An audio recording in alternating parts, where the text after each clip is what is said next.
Es muy bueno decirme que no soy el hombre que debería ser y que hay ciertas cosas en mí que están equivocadas, pero en el momento en que esto se hace específico, me opongo. Pero eso es exactamente lo que la ley hace. Dice que soy culpable. En particular, la ley no solo viene a mí y me dice ahora debes ser bueno y debes amar a Dios y amar a todas las personas, pero conociéndonos como lo hace nos dice no debes robar la propiedad de esta persona, no debes tomar la ley en tus propias manos y matar a esa persona que te ha molestado. Ahora, eso es todo lo que el mandamiento no matarás significa. Y esto no tiene nada que ver con las naciones. Dios mandó a esta misma nación, a quien dijo no matarás, para exterminar a los amalecitas. Y ahí es donde estos pacifistas van tan mal. Este mandamiento, como cada uno de los 10 mandamientos, es un asunto individual.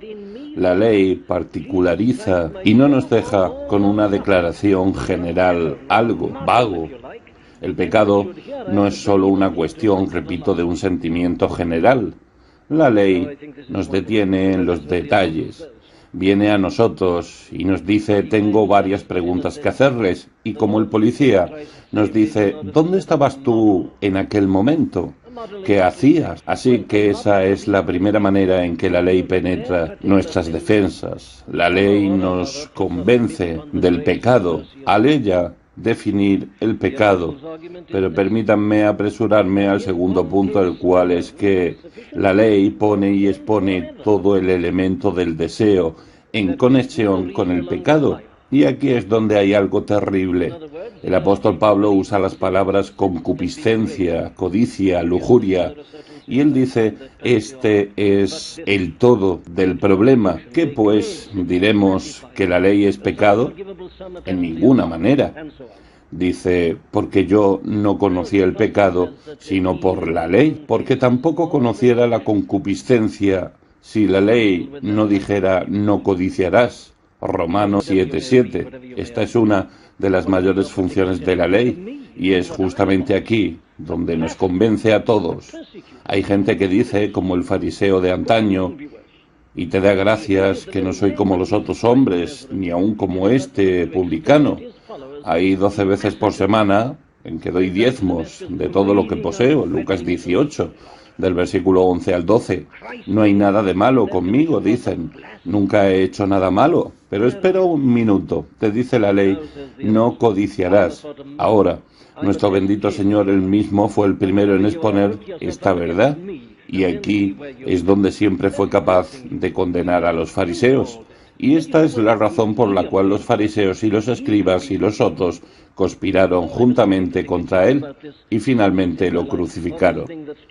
Nuestro Señor podía hacer que un fariseo se sintiera que era un terrible pecador, y él lo hizo de esta forma. Escucha a nuestro Señor en el Sermón del Monte. Oísteis que fue dicho a los antiguos, no matarás, mas cualquiera que matare será culpado del juicio.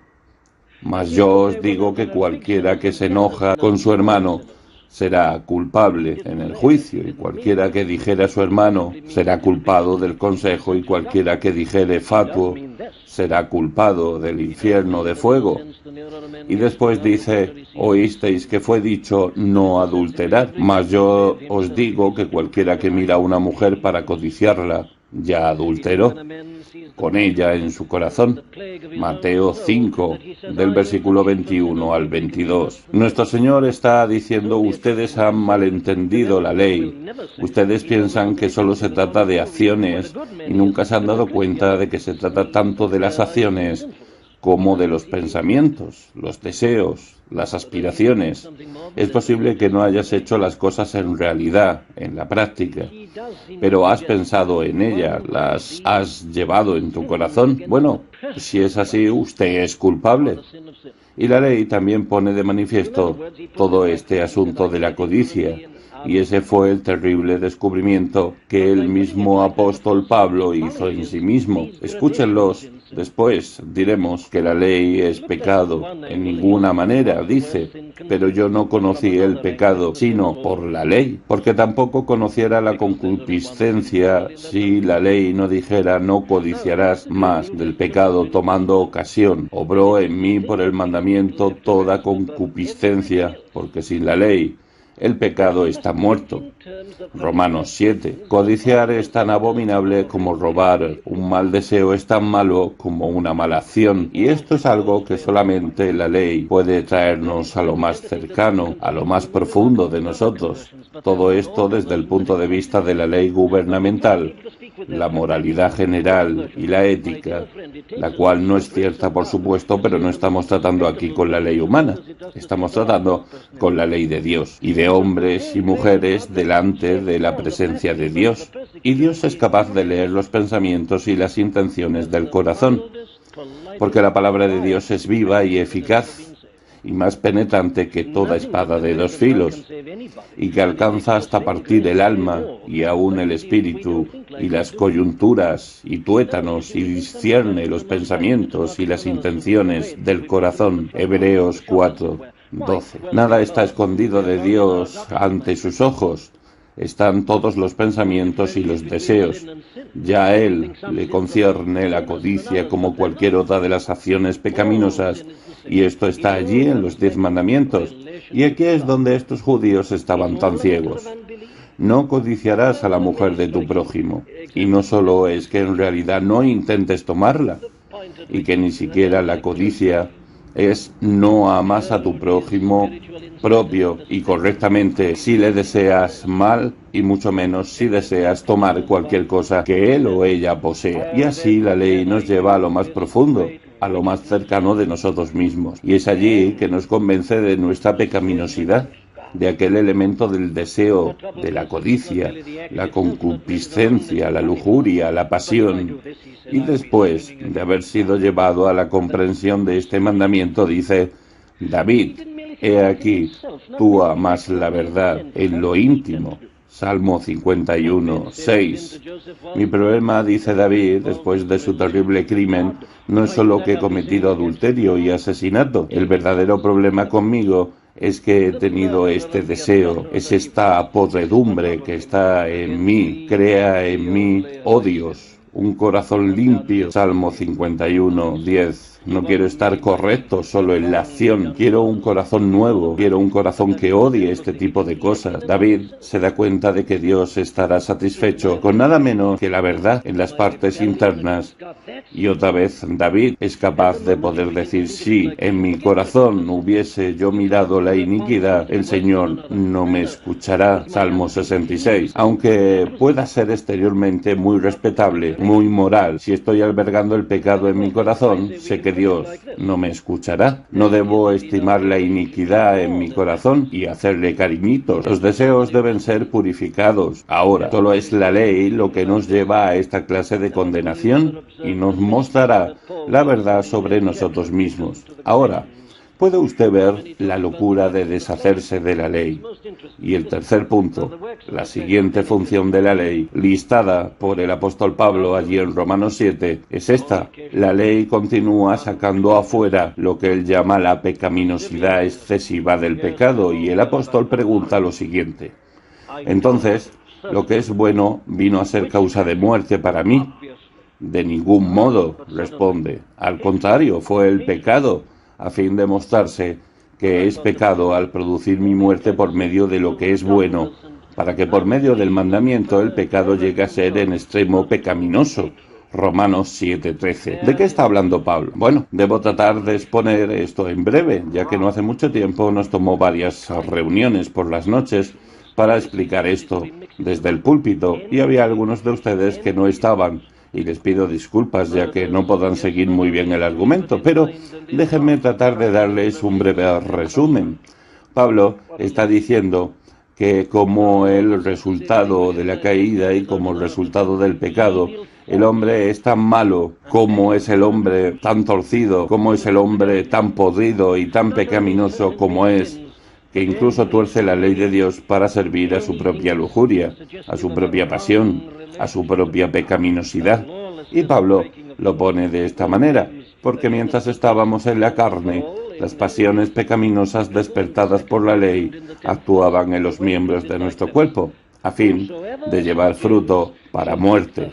Romanos 7:5. Noten que la emoción, los movimientos, los impulsos, los funcionamientos del pecado eran por la ley. En efecto, Pablo está diciendo, ya sabéis, antes de mi conversión, y esto es verdadero para todos los que son cristianos. El efecto que la ley tenía sobre mí no era para hacerme mejor, sino para empeorar. La misma ley de Dios, con sus mandamientos, estimula, energiza, provoca estas pasiones que están en nosotros. Y Pablo continúa explicando esto diciéndonos, pero el pecado, aprovechándose del mandamiento, produjo en mí toda clase de codicia, porque aparte de la ley, el pecado está muerto, y en un tiempo yo vivía sin la ley, pero al venir el mandamiento, el pecado revivió y yo morí. Y este mandamiento que era para mi vida, en mí resultó para muerte, porque el pecado, aprovechándose del mandamiento, me engañó y por medio de él me mató. ¿Cuál es entonces la conclusión de Pablo? Es esta. Así que la ley es santa y el mandamiento es santo, justo y bueno. Entonces, ¿lo que es bueno vino acaso a ser causa de muerte para mí? Y él responde, de ningún modo. Al contrario, fue el pecado a fin de mostrarse que es pecado al producir mi muerte por medio de lo que es bueno, para que por medio del mandamiento el pecado llegue a ser en extremo pecaminoso. Romanos 7, del versículo 8 al 13. En otras palabras, todo lleva a esto. El hombre está en una condición tan podrida por el resultado del pecado que incluso cuando le dices que no hagas ciertas cosas, lo que realmente está sucediendo es que estás despertando su deseo de hacerlas aún más. Y no es cierto esto. Todos sabemos que lo es y Pablo nos da la razón allí en su epístola. Todas las cosas son limpias. A los limpios, mas a los contaminados e infieles nada es limpio. Antes su alma y su conciencia están contaminadas. Y esto se entiende de esta forma. La misma ley de Dios que fue dada a los hombres y mujeres para guardarlos del pecado los hizo pecar, más porque tuvo el efecto de estimular estas pasiones y los malos deseos que estaban dentro de ellos. He dicho a menudo en este púlpito que no hay nada que yo sepa que sea tan malo y peligroso como aquella llamada enseñanza moral, la cual se está dando tanto en las escuelas del día de hoy a los jóvenes.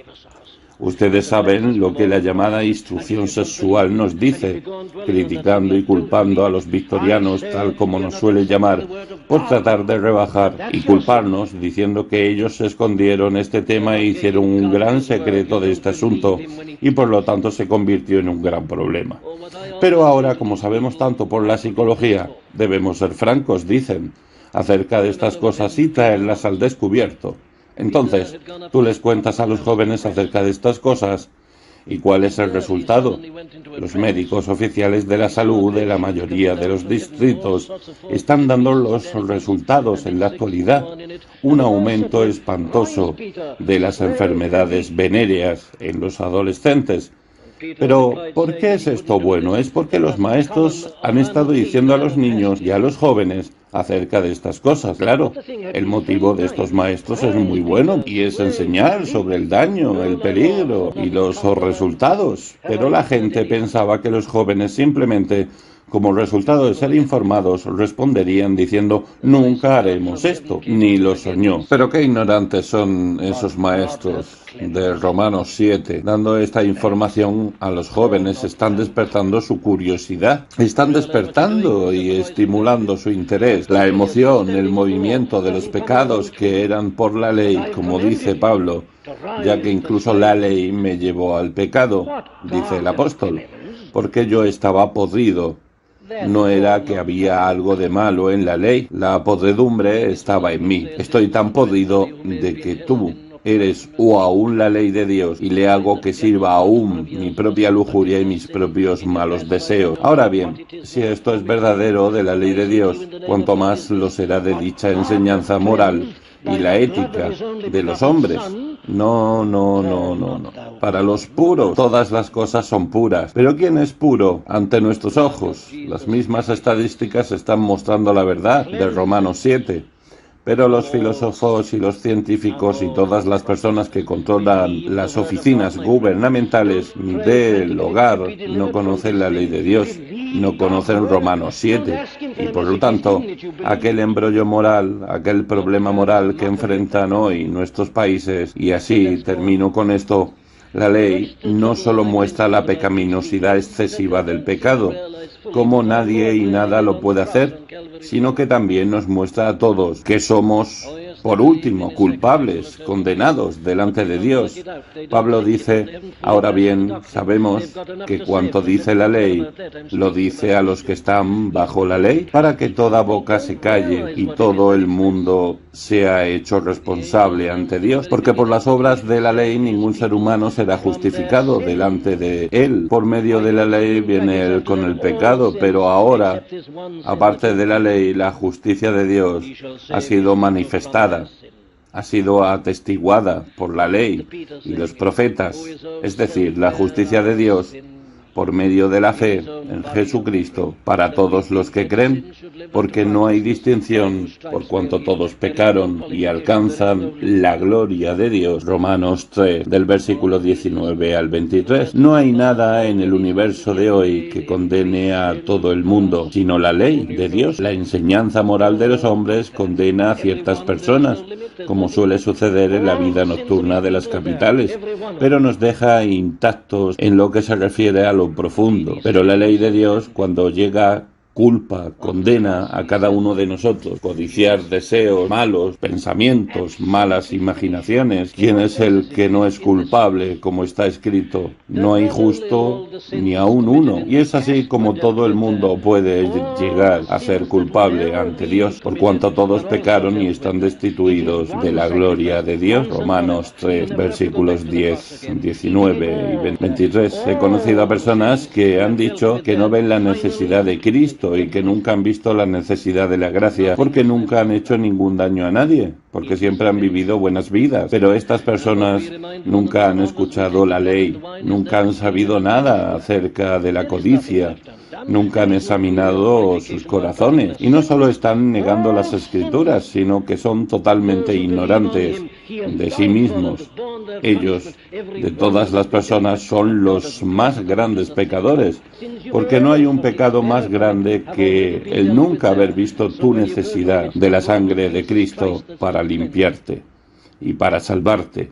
Y es por eso que la gente es deficiente en su apreciación de la gracia y la verdad que vino a través de nuestro Señor Jesucristo, nunca habiendo realizado y reconocido lo feo, la suciedad, la misma negrura de sus corazones, nunca habiendo se han dado cuenta de la excesiva pecaminosidad del pecado y por lo tanto nunca han sabido nada acerca de esta maravillosa gracia de Dios en Cristo Jesús. No rechace la ley, amigo mío. Si quieres saber algo sobre la gracia, deja que la ley te hable.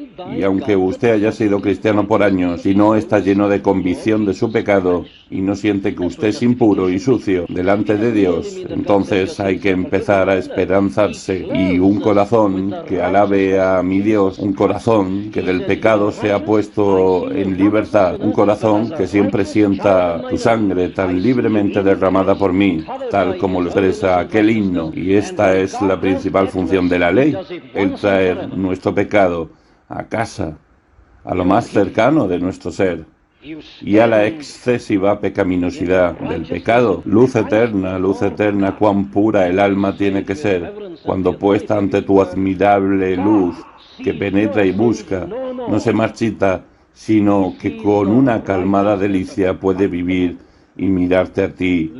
Los espíritus que rodean tu trono pueden llevar aquella dicha, la cual tú les das, ya que aquellos nunca jamás conocieron un mundo caído como este. ¿O cómo puedo yo, un nativo de esta esfera tan oscura y con una mente turbia, aparecer delante de ti y poder soportar en mi espíritu aquel destello eterno de tu luz? Hay un camino para llevar al hombre ante ti, ante tu morada sublime, una ofrenda, un sacrificio, un Espíritu Santo, quien llena de fuego, un abogado y defensor para con Dios. Tú nos preparas para que el momento de estar ante ti, ante tu santidad, en lo alto, para que hijos de ignorancia y tinieblas moren en tu luz eterna por medio de tu eterno amor.